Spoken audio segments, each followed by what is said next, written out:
ফাআন্না ইউস্তাজাবু লাহু। এই বাপ নিজের উপরে কদর করেন, নিজের উপরে রহম করেন। যেই সন্তানের জন্য, যেই স্ত্রী পুত্র পরিজনের জন্য হারাম খাইলেন, সুদ খাইলেন, ঘুষ খাইলেন, মিথ্যা বললেন, চুরি করলেন, ওজনে কম দিলেন, কাস্টমারকে ঠকাইলেন, বাটপারি সিটারি করলেন, আল্লাহর কসম, আল্লাহর কসম, আল্লাহর কসম, আখিরাত তো মিলবেই না, কবর তো মিলবেই না, দুনিয়াও মিলবে না। এই নাফরমান সন্তান আপনার মৃত্যুর পরে আপনারে মনে রাখবে না, রাখবে না, রাখবে না। দৈন্তান নয় কান্না। আমনে কবরের থেকে 20 বছর পরে আইসা, 10 বছর পরে আইসা দেখে যাইয়েন আমনের ঘরে আপনার রেখে যাওয়া স্মৃতির কিচ্ছু নাই, কিচ্ছু নাই। পরবর্তী 20 বছরের ব্যবধানে খাট, পালং, সোফা, ফার্নিচার, কাছের ফ্লেট, নুনের বাড়ি, আমনে যেগুলো জমায়ে দিয়ে গেছিলেন এটি নাই। জিজ্ঞাসা করবেন শুধু ফুত নাতিরে, কিরে বাবা আমারগুলা কই? বলবে এগুলো এখন চলে না, এগুলা ওল্ড মডেল, দিয়ে হালাই দিছি বউ তাকে। তাহলে তোমার সন্তানই তো তোমার দুনিয়া ফেলে দিল, তোমার বংশধরই তো তোমার দুনিয়া ফেলে দিল। তো আখিরাত তো মিললই না, তো দুনিয়া কোথায় মিলল? দুনিয়া কোথায় মিলল? এই জন্য আল্লাহর দোহাই অনুরোধ করছি, কোনোভাবেই জিফুত ফালনের লাইগাও সন্তান, বংশধর, ফ্যামিলি, পরিবারের মুখে হাসি ফুটানোর জন্য ওদেরকে, নিজেকে জাহান্নামের আগুনে ফেলে দিয়েন। ওই মুখে হাসি ফোটে না, ওই মুখে জাহান্নামের আগুন পুড়বে। ওয়া ইদা মাসসাহুল খাইরু মানুআ, আমি যখন পছন্দ মতো কিছু দেই তখন কার্পণ্য করে, আমার হুকুম আদায় করতে সচেষ্ট হয় না। আর যখন কখনো মুসিবতে ফেলি তো সেই আমি আল্লাহর উপরে হতাশ হয়ে পড়ে, আমার উপরেই অভিযোগ দিয়ে দেয় যে হা খোদা হুজুর, না আমরার কোয়ালে ব্যবসা নাই, না হুজুর যত কথা এখন ব্যবসা আমার কপালে নাই। কি তৈছে না কার পুরা মায়ের, কি মায়ের? এই কেজি প্রতি 25 পয়সা করে মায়ের,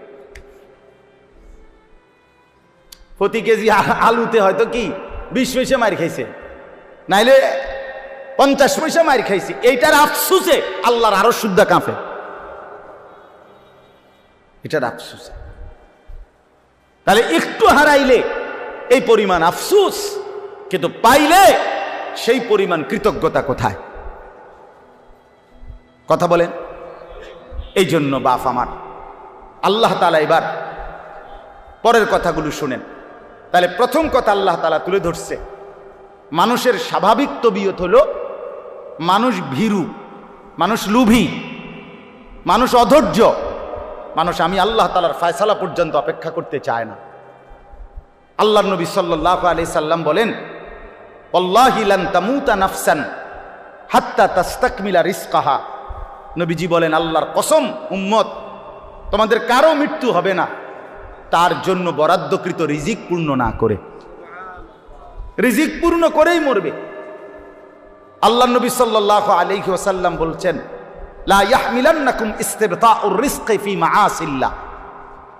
নবীজি বলেন, শোনো উম্মত, আল্লাহর দেওয়া রিজিক, আল্লাহর দেওয়া বরাদ্দ তোমার কাছে আসতে দেরি হচ্ছে, এই কথা মনে করে তুমি আল্লাহর নাফরমানিতে লিপ্ত হইও না। আল্লাহ কোন দিন দিব এত ভরসা, আরে এতদিন বইয়ে থাকার টাইম আমার নাই। তাহলে এই কথা রাসূলুল্লাহ সাল্লাল্লাহু আলাইহি সাল্লাম বলেন যে তুমি আল্লাহর উপরে ভরসা সরাইয়া সুদের উপরে, ঘুষের উপরে, মিথ্যার উপরে, কিস্তির উপরে, হারামের উপরে কেমনে আস্থা নিলা? কি পরিমাণ মুসলমান আমাদের মধ্যে এই হারামের সাথে সম্পৃক্ত? বলেন। বয়স্ক মানুষ, বুঝমান মানুষ প্রকাশ্যে বুঝে এটা হারাম, এর পরেও নিজের জীবনের সাথে এটা মিশায় নিছে।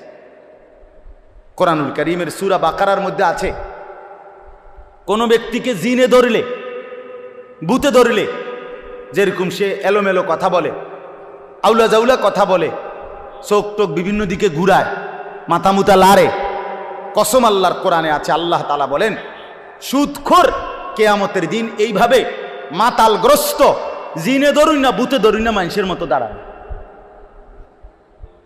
আল্লাযীনা ইয়াকুলুনার রিবা লা ইয়াকুমুনা ইল্লা কামা ইয়াকুমুল্লাযী ইয়াতাখাব্বাতুহু আশ-শাইতানু মিনাল মাস। কোরআনে সূরা বাকারাত আছে।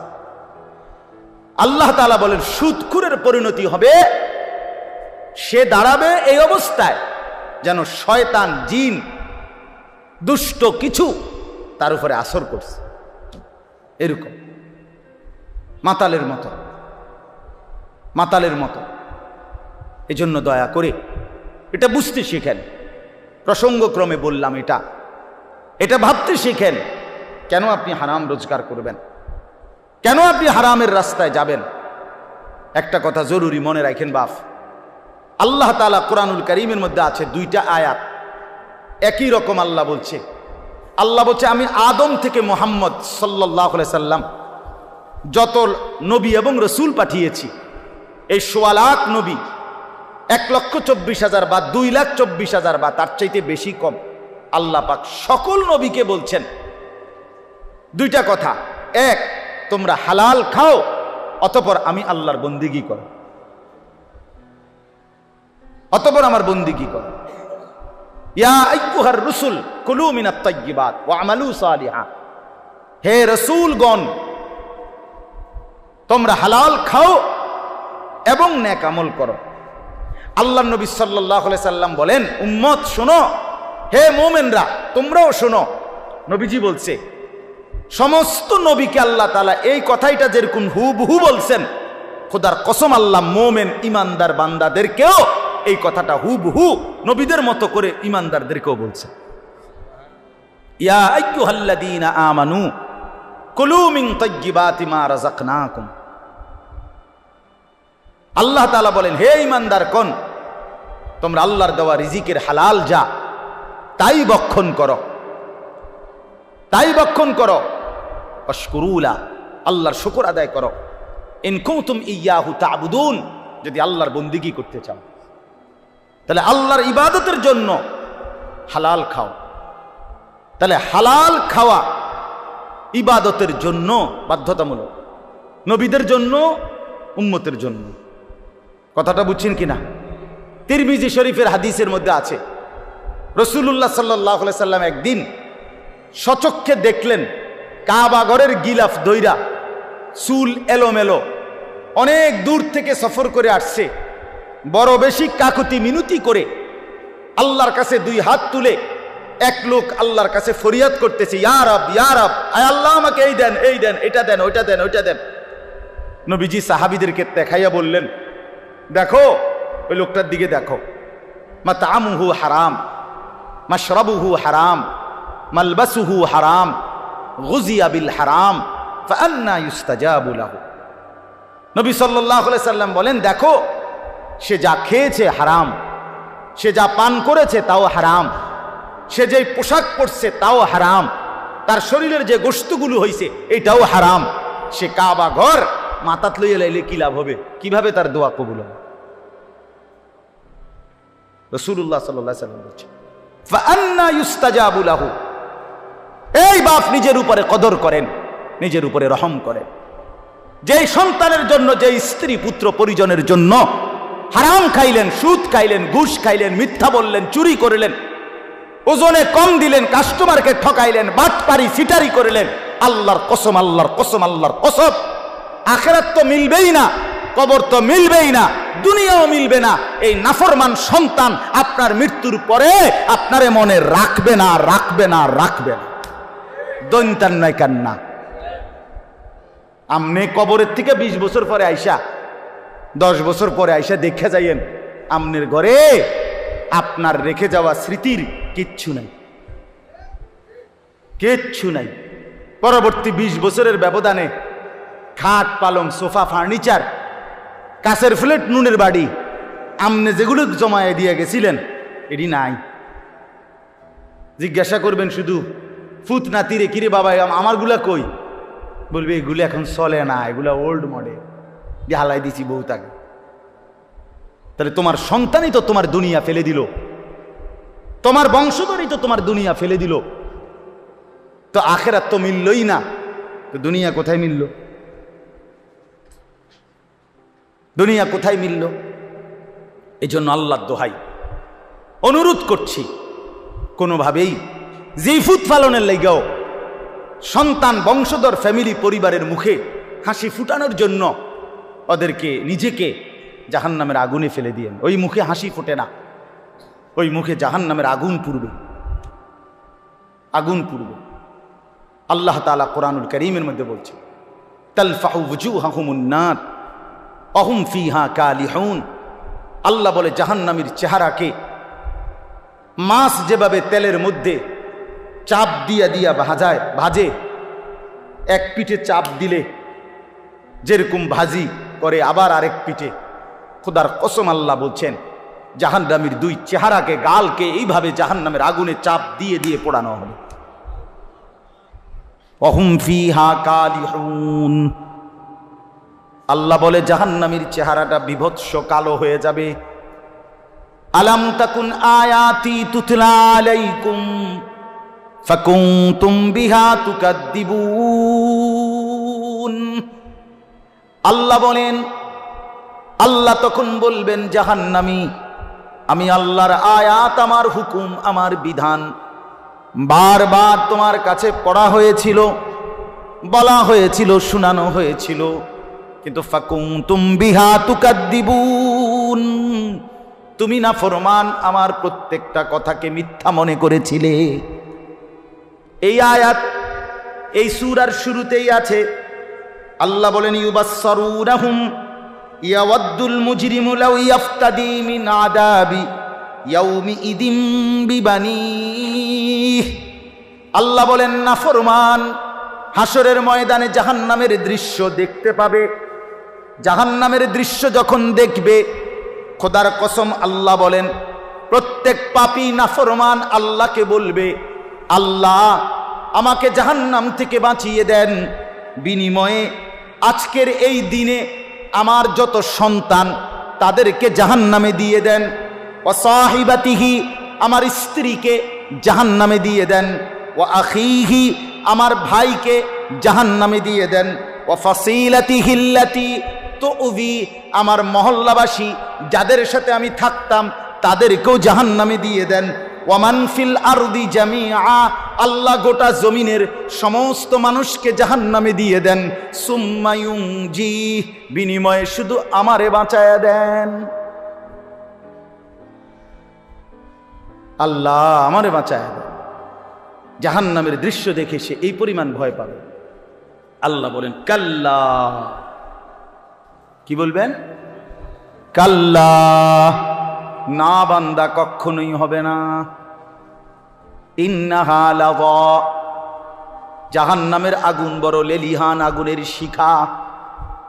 নাজ্জাআতাল লিশশাওয়া, চামড়াগুলোকে একদম গলায়া ফেলবে, চামড়াগুলোকে পুড়ে ছাই করে ফেলবে। কুল্লামা নাদিজাত জুলুদুহুম বাদদালনাহুম জুলুদান গায়রাহা।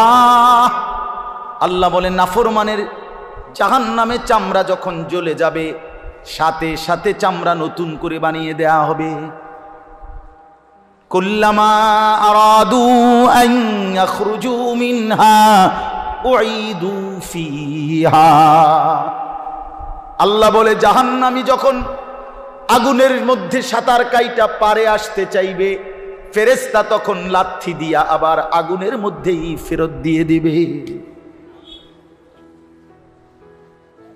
এই কথাগুলো কোরআনের আয়াত।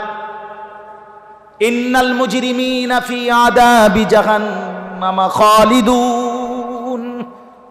আল্লাহ বলে নাফরমান জাহান্নামের আযাবের মধ্যেই থাকবে চিরস্থায়ী। লা ইউফাত্তারু আনহুম, এক সেকেন্ডের জন্য বিরতি দেয়া হবে না। ওয়া হুম ফীহি মুবলিসুন। আল্লাহ বলে জাহান্নামী অনন্তকাল জাহান্নামে বিষণ্ণ মলিন চেহারা নিয়েই পড়ে থাকবে, কোনোদিন হাসি ফুটবে না। ওমা যালামনাহুম ওয়ালাকিন কানু হুমুজ যালিমিন। বলবেন জাহান্নামী, বিশ্বাস করো বান্দা, আমি তোর উপরে জুলুম করি নাই বান্দা, তুমি নিজেই নিজের উপরে জুলুম করেছো। দুপুর 1টা বাজে জোহরের আজান হইছে, আরেকবার 4টা বাজে আসরের আজান হইছে, মাঝখানে 3টা ঘন্টা সময় ছিল বান্দা। 12 রাকাত নামাজ পড়তে 3 ঘন্টা লাগতো না, কিন্তু তুমি নাফরমান আমার দেওয়া 3টা ঘন্টা পাত্তা দিলা না। ফজরের নামাজ ছিল মাত্র 4 রাকাত, সময় তো ছিল 1 ঘন্টার মতো। 4 রাকাত নামাজ পড়তে তো বান্দা 1 ঘন্টা লাগে না, 10 মিনিটেই তো হয়ে যেত, কিন্তু তুমি তো ইচ্ছে করে আমার দেওয়ার সময়টাকে গুরুত্ব দিলা না। আমি তো আগের টাইমে তোমারে আমি ঘুম পাড়াইছি, সারা রাত আমি আল্লাহ অন্ধকারের কালো চাদর দিয়ে দুনিয়া ঢেকে দিয়েছি। আমি যদি এই রাত্রি অন্ধকার না বানাইতাম, তুমি বান্দা আরাম করে কেমনে ঘুমাইতা? ওয়াজআলনাল লাইলা লিবাসা, সাদাত আলোকিত দিনটাকে তো আমি অন্ধকারের চাদর দিয়ে ঢেকেছি। আল্লাহ বলেন ওয়াজআলনা নাওমাকুম সুবাতা, বান্দা বিশ্বাস করো তোমার চোখের ঘুম তো আমি বানিয়েছি। বাজারে তো খাট পাওয়া যায়, তোশক পাওয়া যায়, বিছনা চাদর লেফ কম্বল কাঁথা বালিশ, দরজা জানালা সিটকারি এসি সবই বাজারে মিলে বান্দা, কিন্তু 2 চোখের ঘুম তো বাজারে মিলে না। মিলে কি? ঘুম আসে কোত্থেকে? আল্লাহর থেকে। আল্লাহ বানায়। তো আল্লাহ বলেন 6 ঘন্টা 7 ঘন্টা আমি বান্দা তোমারে ঘুম পাড়ায় রাখলাম। 10টা বাজে ঘুমাইলা, 11টা 12টা 1টা 2টা 3টা 4টা 5টা 5টা 15তে অথবা 5টা 20-এ গিয়া ফজরের জামাত। 7 ঘন্টা বান্দা তোমারে আমি ঘুম পাড়াইয়া রাখলাম, বিনিময়ে 7 ঘন্টা পরে আমি আল্লাহ মাত্র 4 রাকাত নামাজের জন্য তোমার কাছে আবদার জানাইলাম বান্দা, ওইটা আমারে 4টা রাকাত নামাজ পড়ে প্রয়োজনে আবার তুমি বিশ্রাম করো, আমার কোনো আপত্তি থাকবে না। তুমি নাফরমান, সেই মালিকের দেওয়া 7 ঘন্টা 6 ঘন্টা ঘুমাইয়াও তুমি 4 রাকাত নামাজের জন্য উঠলা না। এই যুবক, যারা ফজরের নামাজ পড়ো না, তোর চাইতে বড় গাদ্দার গাদ্দার এই জমিন আর কেউ নাই। নাফরমান, তুই বড় গাদ্দার, মনে তোর চাইতে বড় ঘাটতারা বেয়াদব এই জমিন আর কেউ নাই। মনে রাখিস বেটা।